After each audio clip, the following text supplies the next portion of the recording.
Tonight on News 6, a missing Faulkner County man was found. Former Arkansas Governor Asa Hutchinson officially announced his campaign for president. Conway City Council approved overtime for police officers following a Monday night shooting. All this and more. News 6 starts right now.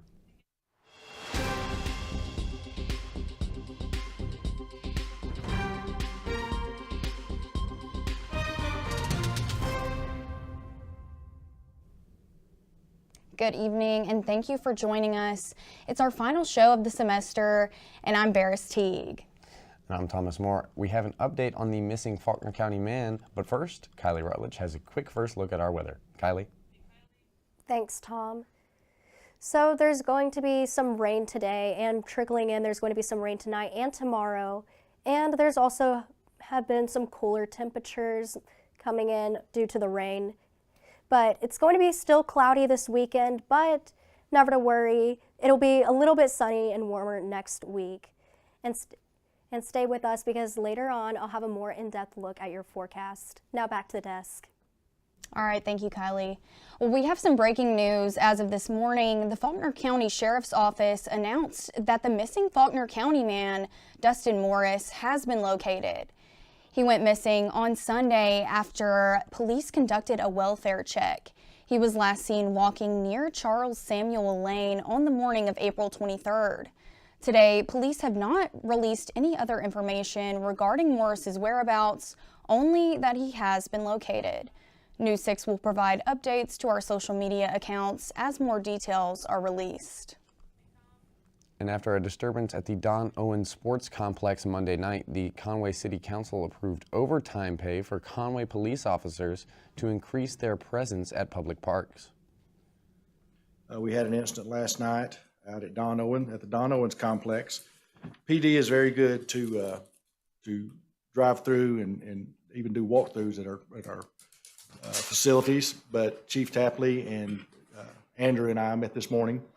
And Chief and Andrew felt like it would, in order to get folks feeling better about the safety at our parks, that we go ahead and Chief wanted to have folks there staying during all of our games. Well, former Arkansas Governor Asa Hutchinson launched his presidential campaign today in his hometown of Bentonville. Hutchinson recently finished his second term as governor in January, but has more than 40 years of experience in Arkansas politics. In 1998, he was also one of the House managers who prosecuted President Bill Clinton for impeachment. Hutchinson has said he believes that the Republican voters need a candidate who is not focused on the past, according to the Associated Press. And with preparation for the 2024 presidential election already underway, it makes voters stop and think about the nation's political climate and what the future of our nation holds. News 6 reporter Jason Gregory spoke to individuals about values and how they feel about the state of the nation. Many people feel the nation is more divided than ever due to disagreements on social issues, issues on race and gender, and the economy. President of the UCA chapter of Turning Point USA, Kylie Duvall, spoke about her biggest opposition with Democrats. Well, I personally, coming from sexual abuse, is abortion. And I am pro-life all the way. And I always tell people whenever they ask me that, why are you pro-life whenever you went through that experience? And the truth is, because I wouldn't kill something that God handmade. And if he put a baby in you, he did it for a reason. Politics are very important to Duvall, and she feels some people in her generation should care more about it. And then whenever people say, oh, well, it's just politics and I don't really care about politics, that's really, I don't agree with that because I think politics runs the world. One's environment can cause them to become active in politics. UCA student Abby Bunch, who also worked on Arkansas governor candidate Chris Jones' campaign, spoke about how her environment caused her to become an activist. Yeah, so I've always been really interested in politics, and I grew up in Springdale, Arkansas, which is a very largely Latino and Marshallese community. And through Trump's presidency specifically, I really saw a lot of the groups that I was really connected with being actively hated against pretty much in politics. And so I really thought, I've got a position of power as a white woman, and I want to be able to use that for good. In recent elections, we have seen Republicans struggling to gain support from Gen Z. UCA political science professor Dr. Clay Arnold told News 6 about the key issues causing this. Issues related to perhaps education, the environment. Of course, there are always the more controversial issues of abortion and handguns that come into play. Issues related to race and ethnicity are perennial ones as well. Dr. Arnold also shared how he feels about the nation's political climate. Very partisan and polarized, meaning there are these very sharp and intense disagreements and divides between those of different party preference and ideological orientation. With the 2024 presidential election coming next year, Duvall made it clear who she wants the Republican candidate to be. Me personally, I would probably say DeSantis. I think that he could get this country back up on its feet because he did it with Florida. So I think he is an amazing leader and that he would do really, really good being elected and being the president in 2024.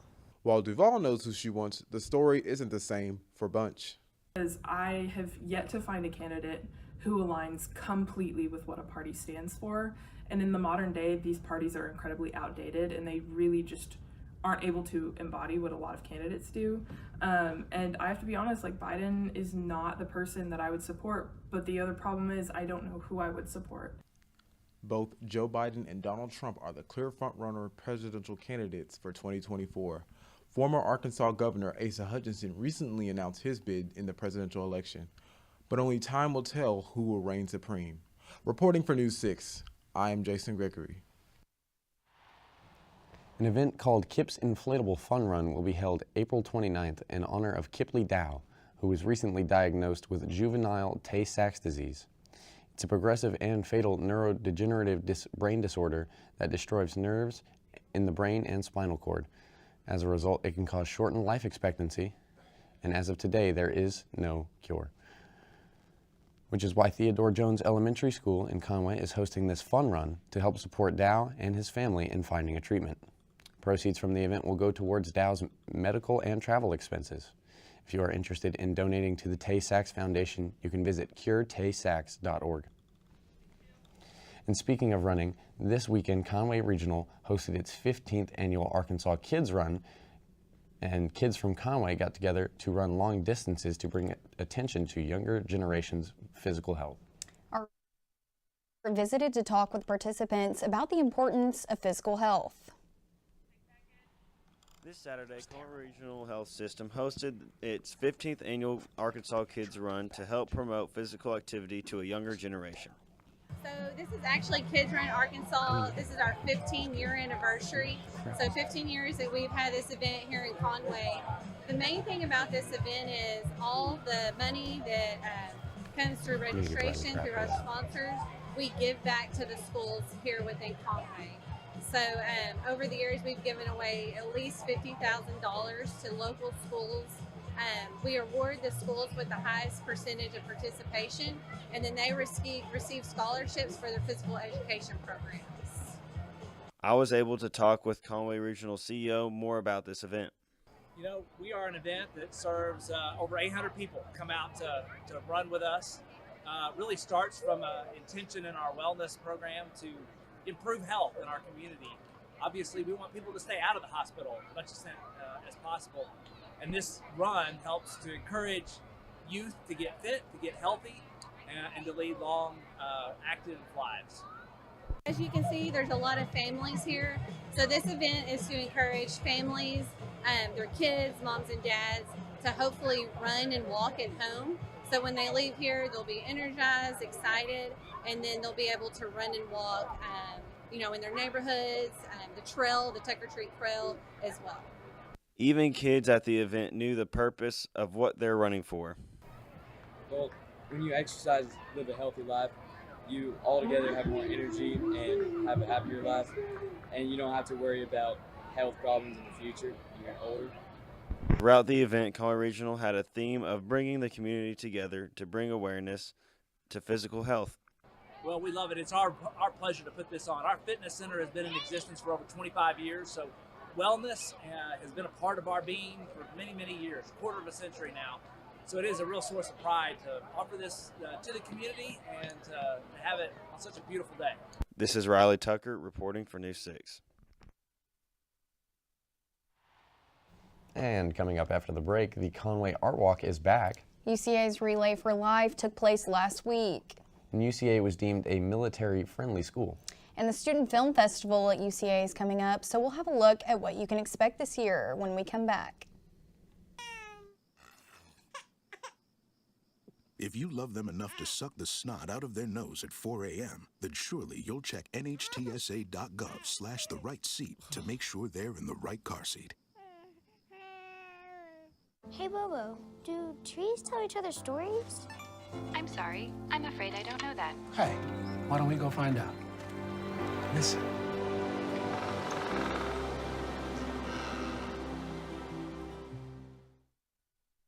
Welcome back to News 6. The Conway Art Walk is back. Next week, the Studio Downtown will host its seasonal art walk. The event will provide local art, live music, and drinks. This event will be Friday, May 5th from 5 to 8 in the evening.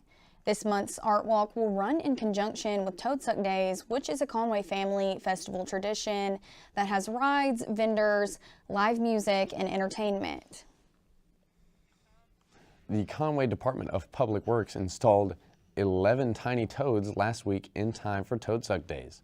The toads are small bronze sculptures at historical places throughout downtown, with the toads representing the sites. For example, the one outside First Security Bank features a toad carrying a bag of money. The Tiny Toad Tour covers 11 locations, and the goal of the project is to educate the community on Conway's history and inspire creativity. The sculptures were made by artist Calvin Stinger, and for more information, you can find on their website at storymaps.arcgis.com. The 19th Annual Film Festival is also set for next week, and our reporter Austin Wader is here to preview it. He said this year will be a lot different, so let's take a look. With the spring semester coming to a close, the 19th Annual UCA Film Festival is just around the corner. The festival is officially set for May 4th at the Bridges Larson Theater, located in the Snow Fine Arts Center here on the campus of UCA. I think there's going to be a fun energy at the festival. The pre-party is something where students can celebrate and hang out and listen to music, network, get a professional photo done, see films together, and then afterwards a lot of students have like their own after parties and things like that. This year's film festival is expected to be better than ever before. News 6 sat down with workers as well as students participating in the festival about what we can expect this year. It's going to be so great for the students because you get to see, especially if you're interested in film, or you are a film major, you're already in the film track, it'll allow you to see like what you're going to be able to produce at the higher level films and or just at the lower level films, and see how even like an FP1 and FP2 film can still get in the festival, because just due to the ability as a filmmaker, if you can really show that through your film, you can really take it far. This year's film festival will be a little bit different compared to previous years. From May 1st through May 3rd, there will be film production class showcases to give even more exposure for student films. All of those screenings will start at 7 p.m. in the Snow Fine Arts Center, with the actual festival competitions taking place on May 4th, starting at 5:30. Anything that makes it into the competition section will not screen in the other showcases, and that is also a change, because we want people to come to all of the nights, so we don't want to like reprogram certain things. For the students, this festival gives them a chance to see their hard work pay off, as well as be seen by their peers and attendees of the festival. It's a way to kind of take the best work together to show it forward, but also as an award ceremony and a way to connect to others. People can see your work, they can see what you do, and it's not restricted to only seniors. Anyone of any level can go, and it's a great way to create connections and build a team that you want to work with. Reporting for News 6, I'm Austin Wader. All right, thanks, Austin. Well, the University of Central Arkansas earned the military-friendly school designation for the 2023-2024 school year. Schools are evaluated based on surveys and the institution's data regarding student veterans. More than 1,800 schools participated in the survey this year, with 530 earning awards. This shows UCA's inclusivity to veterans and military students. Military Friendly is owned by Victory, a veteran-owned business. The list of military-friendly schools will be published in the GI Jobs magazine on militaryfriendly.com. The UCA community participated in the American Cancer Society's Relay for Life last week. The event raised several $1,000s, which will go to help people and families battling the disease. On the 21st of April, the University of Central Arkansas held a Relay for Life event to help raise money in awareness for cancer at the Estes Stadium, where several people attended and had a good time. Michael Isaac, the one who managed the fundraising for the event, said that he felt drawn to help such a cause. Okay, so Relay for Life, they raise money for the American Cancer Society, and I don't know anyone personally who's been affected by cancer, but I love the idea of everything that they encompass, so I decided to just join up. Maggie McGowan, the director of the event, gave an entirely different reason why she decided to work the Relay for Life. So in the 9th grade, my best friend was, she had a brain tumor. And she was told that she had a year to live. So it's something that really kind of altered like my high school experience. And so it means a lot to get to come out and do this event for the community that affects so many people. At the beginning of the event, local businesses and some of the university's organizations were spread across the sidelines of the football field, where people could interact and even purchase some items. Risa Remsahai, the counselor running the student counselor booth, said that they came out to raise awareness to show that they can help students who are severely struggling. We are here to support our students. We're here to let them know we're here in case anyone is ever diagnosed with cancer or any other illness. I've had family members who have died from cancer. It runs in the family, and it can be such a life-changing illness. McGowan understands that so many people have been affected by cancer, and that is one of the reasons why she wanted to make the event even more meaningful. But something this year that we really wanted to hit home on was just the impact that the event has and the reason that we're out here.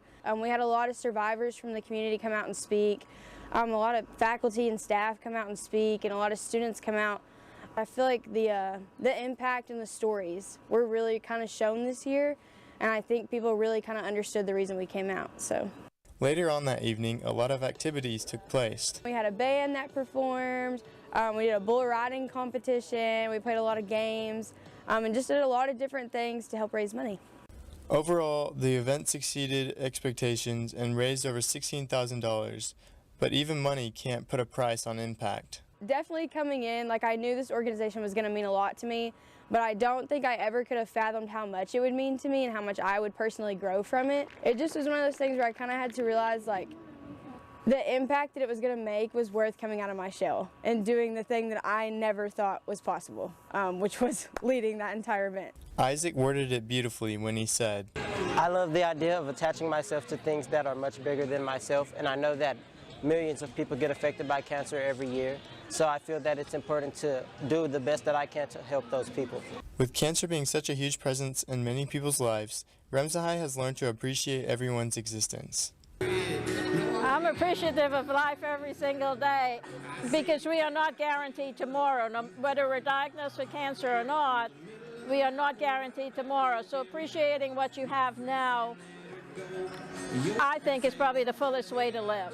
The entire event lasted up to 8 hours, where many games were played and donations were made. The Relay for Life is an annual event that has been going on for over a decade and has many more years to come to enjoy and reflect on the precious gift of life. My name is Will Tidwell, reporting for News 6. A UCA journalism student was selected to receive the 2023 Arkansas Press Women's Scholarship. UCA senior Mia Waddell will receive a $1,000 scholarship along with a membership to the organization. The APW was founded in 1941 by women working for Arkansas newspapers to help navigate the industry that was then dominated by men. The scholarship is awarded annually to an undergraduate student in Arkansas pursuing a career in mass communication and journalism. Waddell also won Reporter of the Year at the recent Arkansas College Media Association Awards. The Arkansas Center for Research and Economics released its 2023 County and City Web Transparency Report, and the City of Conway was in the top rankings. The report specifies information such as city government online and how accessible that information is. Research shows that web transparency increases accountability, instills discipline, improves economic performance, encourages trust between people and the government, and also reduces corruption. The center's research helps the community by educating citizens on public policy in Arkansas. UCA fraternities came together this past weekend to support the Kappa Sigma philanthropy.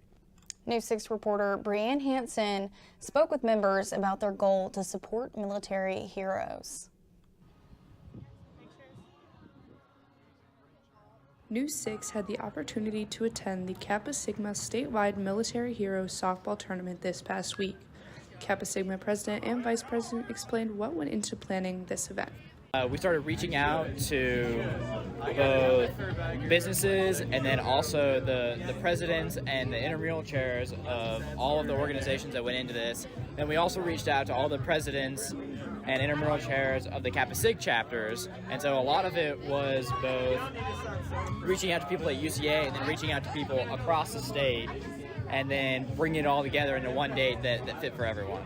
Kappa Sigma members from across the state traveled to attend the tournament.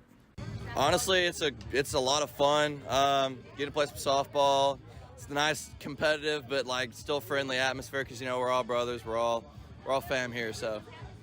Yeah, I agree with Zach. It's just a friendly experience, meeting everybody from different chapters, and then also the competitiveness adds an edge to it. Members from other UCA fraternities came out to support and participate in the event. We're here for the Kappa Sigma military hero benefit. We're here with Greek Unity. We're trying to support them in their philanthropy. We're out here playing, donating, just having a good time.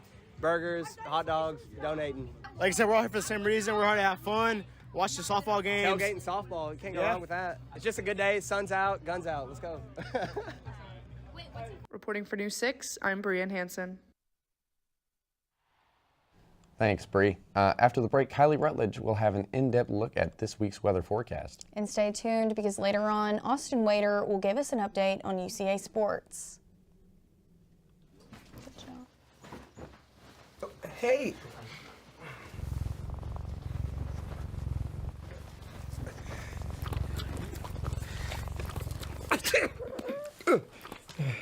Okay.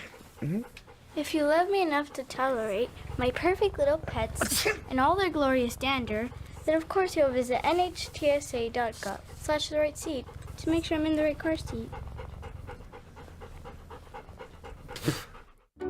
Being a father is an honor, a challenge, a duty, a celebration, and a testimony.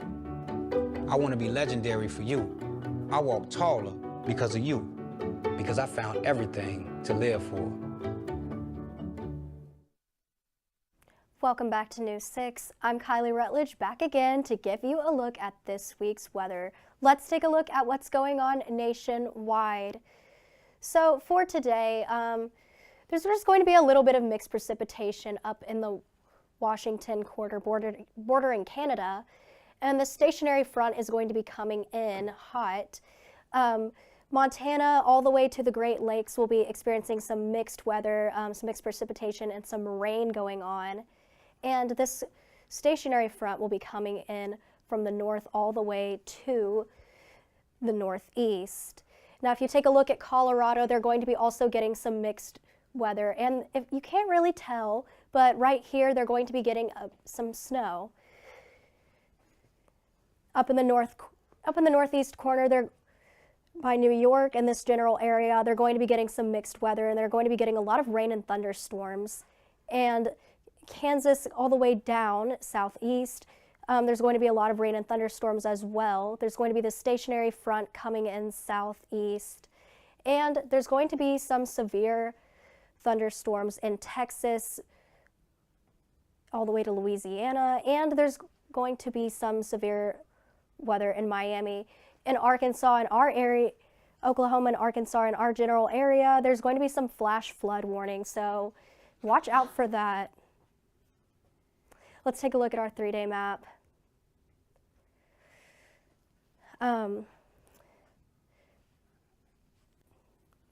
There's a cold front moving in southwest, and there's going to be some dry weather down here. There's going to be some mixed precipitation going from Colorado to New Mexico. And this cold front will be moving in from south all the way up to the north. There's going to be a lot of rain over pushing east, and the Dakotas all the way to Minnesota and Wisconsin, they're going to be getting some rain and thunderstorms as well. There's going to be some warm fronts going from Indiana all the way to Pennsylvania and just pushing northeast. Lots of rain and thunderstorms going on, so make sure to watch out for that. And severe thunderstorms will be going on in parts of Texas. Let's take a look at what's going on closer to us. Tonight, it's going to be still pretty rainy, about around 50 degrees. The wind will be pushing east-northeast at around 8 miles per hour, and the sun will be setting around 8 p.m. tonight. Let's take a look at what's going on the rest of this week. So like today, it's going to be still pretty rainy tomorrow, so make sure to have that umbrella with you. Friday and Saturday are going to be a little bit cloudy, and then Sunday through Wednesday, the sun will be peeking out. So make sure to go outside and enjoy that sunshine. And now switching gears to talk about the severe weather that Arkansas is vulnerable to in the spring. Many residents have felt their fair share of unease. However, there are organizations and events designed to better prepare residents for future inclement weather. Among those organizations are THV11 and the National Weather Service, which recently held an event at the Conway Chamber of Commerce to assist Conway residents. Reporter Aiden Barber has more. With recent severe weather events, THV11's Weather Watchers tries to make people feel a little bit safer. Well, this event is our way of getting back in the community and helping folks learn more about severe weather and severe weather preparedness. We call it Weather Watchers. It's twofold. You can come in and purchase a NOAA weather radio for your home, have it programmed. Come in, get a rain gauge, take it home with you, answer any questions you might have about weather. That's why we're here. We're here for the community. This is just a community event to go out and assist people with severe weather preparedness. I've been worrying about the severe weather every single week. I've been stressing. It just makes me worried. So I'm talking to meteorologists that know the weather, and I need to know about the weather. I got a weather radio to let me know if there's any severe weather going on. So at the National Weather Service, we issue the warnings, the severe weather alerts, and an important part of that process is how people receive those alerts. So we're here today with THV11 to help promote communication, messaging, people receiving the warnings that we're getting, and so we're here to kind of help people program those radios so that they have something at home when they need to hear those alerts, they'll be receiving them. So we're helping with that. Particularly this time of year when we're in severe weather season, I think a lot of people feel like, they want to make sure that everything is where they need to be, and they've got, they're severe weather aware, and this is just a part of that process. Reporting for News 6, I'm Aiden Barber. This Conway event was the 6th of the chain of Weather Watcher events all around Arkansas. Conway had a good turnout with about 40 attendees. The most popular one was held in Pine Bluff with approximately 80 in attendance. And that's a look at your weather news. Thank you for tuning in to this last episode of the semester. After the break, we'll go to Austin Waiter for UCA Sports. If you love them enough to suck the snot out of their nose at 4 a.m., then surely you'll check nhtsa.gov/the right seat to make sure they're in the right car seat. Hey, Bobo, do trees tell each other stories? I'm sorry. I'm afraid I don't know that. Hey, why don't we go find out? Listen.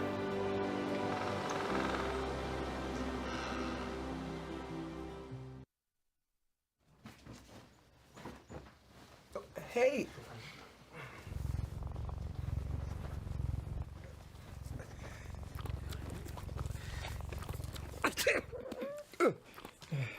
Okay. If you love me enough to tolerate my perfect little pets and all their glorious dander, then of course you'll visit nhtsa.gov/the right seat to make sure I'm in the right car seat. Being a father is an honor, a challenge, a duty, a celebration, and a testimony. I want to be legendary for you. I walk taller because of you, because I found everything to live for. Welcome back to News 6. I'm Austin Wader, here to bring you your UCA sports update for the final time this semester.